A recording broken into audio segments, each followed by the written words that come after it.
There is a path that leads nowhere, and yet it opens to everything. There are footsteps that seem aimless, but they quietly build the foundation of awakening. Dear listener, today I invite you to travel back in time, to a quiet morning long ago, when a silent journey began. Not a journey to conquer or to arrive, but a journey to return. To oneself, to presence, to peace. The early morning mist still clung gently to the trees around the Rāhula monastery in northern India. Birds chirped softly in the distance, the wind rustled the tall grass, and the earth breathed in stillness. In the heart of the monastery, a young monk named Siddhartha was quietly preparing for his first journey of wandering, a journey of learning, of offering, and of awakening.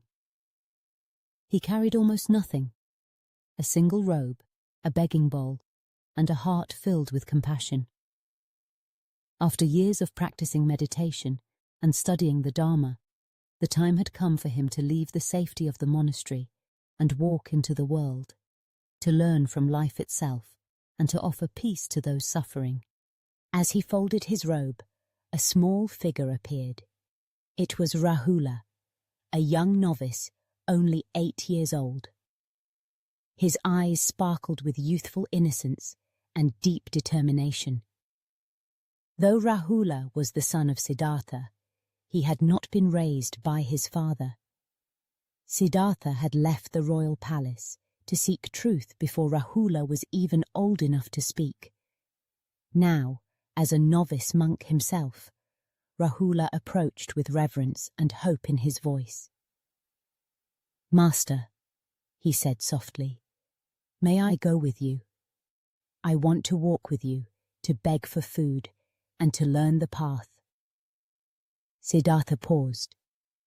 He looked deep into the child's eyes and saw a reflection of himself as a young seeker.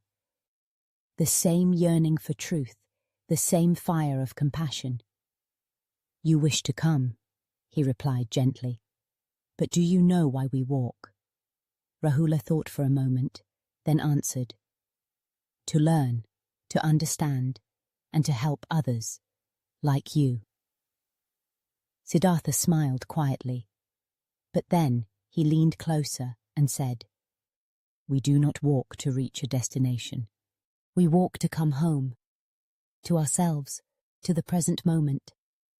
Each step is not toward a goal, but a return to life itself. We walk not to arrive, but to truly be." The boy nodded, not fully understanding, but touched by something deep and true.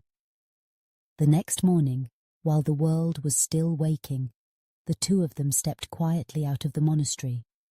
No crowds, no farewells, just the sound of footsteps on the earth and the first rays of sunlight brushing the tops of trees.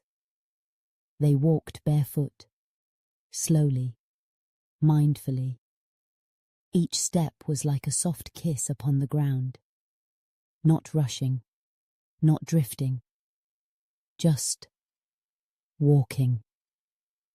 Siddhartha taught his young disciple to breathe with awareness. When you breathe in, know you are breathing in. When you breathe out, know you are breathing out. With each breath, peace becomes possible. They passed rice fields, villages, streams, and forests. Along the way, they saw farmers drawing water, children laughing near the well, and elders warming their hands by the fire. Every face, every gesture, every sound was a teaching.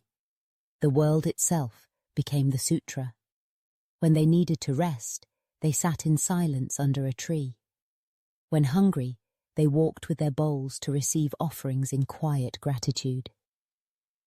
Siddhartha never gave long lectures.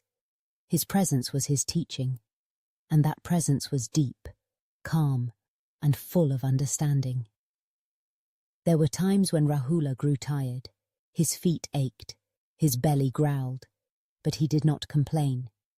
Every time he looked up at his teacher, he saw something steady and spacious, like a still lake, like the open sky.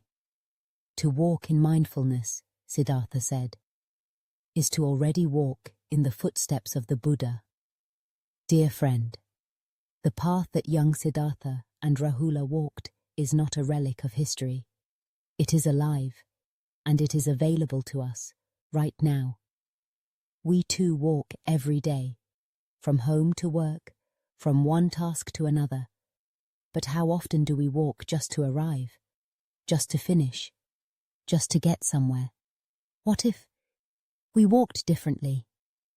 Not to get ahead, but to come home. Not to achieve, but to touch life. Not to chase peace, but to be peace. You do not need to shave your head or leave your home. You only need to pause, take a conscious breath, and place your foot gently on the ground. In that moment, the path of awakening opens beneath you.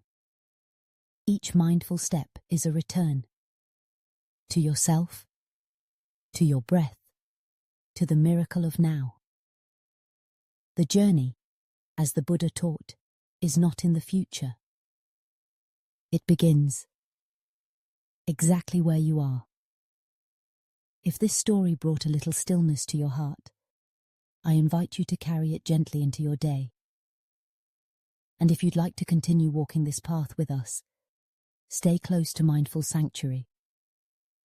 Together, step by step, we will explore the beauty of awakening, through story, through silence, and through presence. Thank you for being here. May you walk in peace,